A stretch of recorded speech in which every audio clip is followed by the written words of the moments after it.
What is up, nerds? What's up, nerds? Welcome back to the channel. Today we want to talk about a hot topic. Very hot topic. Scorching. Scorching. A flame topic. And that is, why the heck is fishing so expensive? This comes up all the time in our lives. This comes up in a lot of our videos because our content is almost always value-driven content. We're trying to show you where the best values may or may not be and what you can get for your money. But we end up doing a lot of high-end stuff as a result of that, and we end up testing a lot of low-end cost stuff. And somewhere in between. And everywhere in between, because we're trying to find where the best value is. Because sometimes values, a lot of people think it's in like the middle of the road. Sometimes the value is at the high end. Right? Like even though you're spending more money, you're getting way more value. Sometimes it's at the low end. You just never know until you try it out. But this comes up all the time. They're like, someone will come in the comments and be like, why would I spend the most amount of money on this? And someone else is like, you can get this for free. Like, so. I think we've all heard spend up once, cry once, right?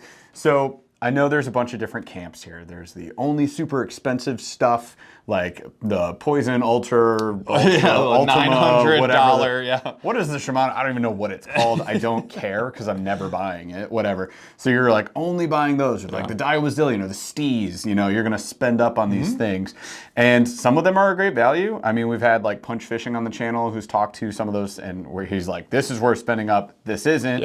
I think that's good, effective feedback that everybody should hear. And then there's like the middle level where I've got my camp of people who are like, I'll spend only $200 on a combo. Like your Abu Garcia SXs and And then there's the folks that are like, I will only ever spend 2 cents on a lure, and if it's more than 2 cents, I'll scream. And then they get mad when I say, don't buy that. So I'm sorry, sure. But we know there's these different camps. So I definitely want to talk to that a little bit in this video, and we really want to get a better understanding of like, okay, why is the industry so expensive? So because it is. Like, let's not kid ourselves. It is. We were just when we were filming some of our videos earlier, we're looking at pricing, and prices have migrated a ton from like the last time we did this video, maybe like a version of this video a year ago. I'm like, well wait, how is this? How like PFDs are more expensive? Like just fishing. Well, here's something that happens.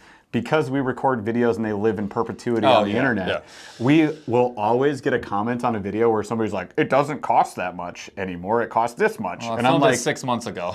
Or 5 years ago. It's like, I'm so sorry that the prices have gone up. That's not our responsibility, that's the business's responsibility. It has nothing to do with that. And it's like, but a lot of times you'll have someone saying like, oh, like this product is so, like, was this price, but like the prices like keep exponentially growing, but then like you don't get like any more value. It's like the same. What do I get for this cost? And there's very few, like fishing reels is a good example. There's very few reels that cost the same thing that they did like 2 or 3 years ago. Like the SLS, the SLX XT, the Speed Spool, the Lose LFS. I think those are good examples of like, we need to be at $100 and we got to live there. Those are great values, and they will remain great values until the price starts to escalate. Now, a lot of what used to be 150 is now like 180 when it comes to reels. What used to be 180 is now like 200. Fishing rods, I think, are a great example. Now, they've gotten a lot better at the $100 price point, but a $100 rod, the new $100 rod is really like 140, 120 maybe of what used to be like $100. And so now, like,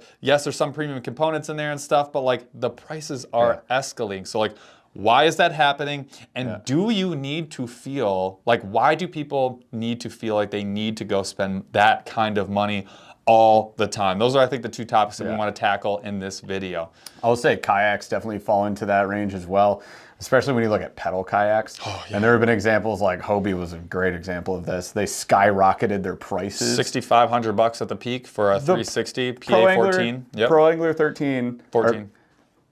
There's a lot of numbers throwing around right now. The Pro Angler 14, the 360 edition, that thing flew up to the top. And then it bottomed out when the company decided to just nosedive. It's like you go get one new for like $4,000 or $3,500, something like that. So and you can't sell it on Marketplace. That's tough. So end of the day, like there's all these different things fluctuating in price. And we know like there's inflation and there's other stuff. And like this isn't a political rant. It has nothing to do with that at all. What it has to do with is the industry. So there's been a few videos recently that have popped up to talk about this. So we're not going to beat that part of this up to death because it's already been beat to death by other creators. If you guys want to see some of that, go check out Ben Milliken's video. He did a pretty good recap of what capitalism is.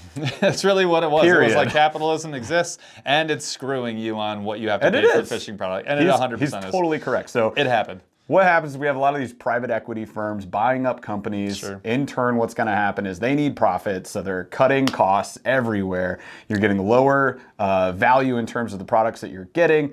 They're cutting out product lines that you loved. They're just going away because they don't sell enough. Because they want to get the highest amount of productivity per sale. Yep. And it's because they have someone else they need to pay. Where before it was just people in the company and maybe at the top end, the owner of the company. When a private equity firm goes and buys that company, now you have to pay all the people in the company and also the person who owns the company, that private equity firm. So they're taking a chunk of the change, and that profit, that's just addition, that's coming out of your pocket. So that's really what's happening. That is capitalism in a nutshell. Sacrifice for your shareholders. That's exactly right. Actually work and for they it. produce nothing. And so really but I think so like that's one of the reasons why. Another reason why gear is more expensive is because it's just getting better. Fishermen are becoming more discerning. We're learning what we do and don't like. We're learning what can and can't work. Magnesium frames, I think, is a wonderful example. Specifics. They are coming in hot, and there's more coming out, but they're a little more expensive. Quality bearings, like we're just seeing more quality bearings hit the market in bait casters. That's raising your price. All of that stuff, that's part of it. Like we were talking about a $100 fishing rod. Today's $125 fishing rod is worth more than yesterday's $100 fishing rod, in my opinion. But they're also getting so much more specific and technical. So now you have rod companies coming out with a jerkbait specific, a topwater specific, a crankbait specific, parabolic rod, right? You look at tackle storage. Tackle storage, now there's a jig and spy bait box. There's a crankbait coffin. An A-rig box. A spoon coffin. Like the spinnerbait box, which will forever be the biggest waste of money, next to, in my opinion, the line box from Plano, which is brutal. But yeah, so it's evolving, right? Yeah, so ultimately what we want to talk about in the rest of this video is like how this affects you, the consumer, and what you can do about it. So rather than illustrating the problem, go look at any video on capitalism. There you go. Problem solved. Now you know what the problem is. What do we do about it? So do you have to continue to spend more? The answer is unequivocally absolutely not. So there's a couple different directions you can go. You can go far to one side. You can buy everything from Temu, and you can spend 13 cents on all your baits. You can get rid of all your rods except for your, Shakespeare rod that you had when you were 12. Maytel Master. Your Maytel Master, the worst bait caster I've ever held. You can do that. But no, but that's okay. Some people love that, and that's okay. It's 100% okay. I disliked 80% of the products I got from Temu. There were some that I was like, okay. There's some winners. Okay. Mostly kind of a banger. A lot of duds for us. Yeah. But it's like, that is a good answer if you like to fish like that and you're okay with dealing with the problems that are associated with getting less value, like being on the lower end value. Changing terminals, it's gonna break. Yep, you're gonna have to buy more often. You're gonna have to maybe carry more because it's gonna break more often, and you're just gonna be generally unhappy with like the quality of your fishing experience with some of these lower end priced products. If you're okay with that, go ahead. Do that. Like fully endorsed by me. Like I have been cheap guy a lot of times with certain things, and it works for me, and I'm super happy about it. Some people climb that hill, they build a home there, they live there for 30 years, and like that's their jam. And I think that's totally fine. Here's the thing. Part of what we as consumers can do about this is we can stop ragging on each other about it. If somebody wants to spend money on a Hobie Pro Angler, let them do it. It's not impacting you in any way, shape, or form. If they want to spend more money on a fishing graph, they want to spend up and have the 12-inch screen, a touch screen, who cares? Or if they don't want to buy Temu, who cares? Or if you want to be the guy that just runs like a crate that you have in your house instead of a $150 the milk crate crate versus the black pack. Go milk crate, and when you see that person, don't be poo-pooing their approach. Like it's totally cool if that's how they do it. And if they outfish you, then you could definitely just go shut it. And that goes in both directions. 1000%. If you got a black pack pro and somebody shows up with a milk crate, please don't rag on them. What's the point? Who cares? It's helping nobody. Like, so for our channel, from our perspective, we're here to review products and give you an idea of what their value is. So when we reviewed like Temu products, for example, I didn't see the value. They're super cheap. Sometimes I did. There were 80%, I was no, 20% I was yes. And sometimes it makes sense. When a jig, a chatterbait, the hook is flexing when I get it out of the box, that's not okay. When the plastic is so cheap it's gonna break if it rattles in my tackle box, that's not okay. That's not a value. I don't care that it's cheap. It's not a value because it's just gonna break. And like if you're from the cheap camp, you can't then yell at me because I don't like it. That's part of what we're talking about. Like, don't yell at each other. It's fine. We're the consumers. We're all getting shafted. Let's not get mad about it at each other. Get mad at the companies, but don't sit there and say like, oh, my Temu Vitalian is better than an actual Megabass Vitalian. It's not. It's just cheaper, and that's okay. If you like that, it's totally fine. We're not going to stand on our platform and say it's better, because it's not. At the end of the day, it's not. And what we are going to do, and what we're here for, like Jeff said, is trying to identify where the value is. Now, that means a couple of different things. We're going to try the super expensive stuff. We're going to try the super cheap stuff. And we're going to try everything in between that we can get our hands on and that we can reasonably do. Because, like, some folks will say, go buy a cheap kayak, but then put a motor on it. And, like, that's a different value proposition than getting a quality pedal kayak and never getting a motor, which is totally different than going to buy... Different purposes, too, kind of. 100%. But there's value in both of them, right? There's weight considerations. I have to buy a trailer potentially if my kayak's too long or too heavy. I can't get it on top of my car. It's the only thing that works. So, like, there's a value proposition that is different within each one of these products. We're trying to suss that out, explain to you how we think it plays out for you as the consumer, and then help you make a choice that makes sense for you. At the end of the day, you have to be happy with how you're spending your money and what the return you get on those dollars spent is. So we're trying to help you make that decision and hopefully avoid some pitfalls. It is our goal to try to be a participant in all of these camps and be friends with as many of you guys as we possibly can, because we love you guys. Thank you for watching everything that you watch. Hundo. And a lot of what we do too is, like, a lot of times if there's 2 or 3 different models of something that we know people are into, we try to get them all. If we can. Yeah, we'll each get one. So, like, when it came to, a good example is like bait boxes that we were putting underneath of our storage seats. I went the super cheap route. I went with like a literal wash tub with a lid that was like less than $10. And I got a Bentley. Yeah, Jeff went with a super nice one. $80. And sometimes we're gonna rotate and flip that, but like the kayak wheels is another example. I bought the Amazon version for $70, and you got the Yak Attack for 125 or something like that, 150. Way like that. That's what we do that intentionally so that we can cover the spectrum for you guys. The other thing you can do is, I mean, we're making jokes about capitalism a little bit, but like that is the system we work in, and so you have to exist in that system, so you have to play that game. And one thing, the way you play the game with capitalism is you vote with your dollars. So when you see something that you don't like, as far as, hey, like, we feel like this company is like, they're slashing all their good product, they're outsourcing like where the production is. They're not making the same quality product, but they're selling it. And I know there's like a margin that I'm paying for that I shouldn't pay for. Like, it's no longer a value, or I don't like what the company's doing. Don't buy that product. That doesn't mean you have to like bash it and ruin it, but like, don't buy that product. Like, vote with your dollars. That's what we're doing with our Hobies. Like the Hobie 360 Pro Angler. It's a really nice boat. It can work for some people, but it's a tough value proposition because you have to keep pumping money into it to make it work the way that it should work. And we see that as a problem. So what are we doing? I'm going to sell the Hobie. I'm going to sell it to somebody who's going to be really happy with the high quality kayak that's got a new pedal drive and great electronics, and it's a wonderful boat, but it's also got a different value proposition. We're going to go in a different direction. We're going to try and bring the highest value. For us right now, for me, that's Old Town 106, I think, is the highest value, or like a Crescent, like a Light Tackle 2, or their Shoaly. So that's where you can vote with your dollars. And we encourage people to do the same thing. So if you're seeing something you don't like if you watch the Milliken video, it's a great video, but if you see something you don't like there, stop buying that product. Go buy from like Beast Coast.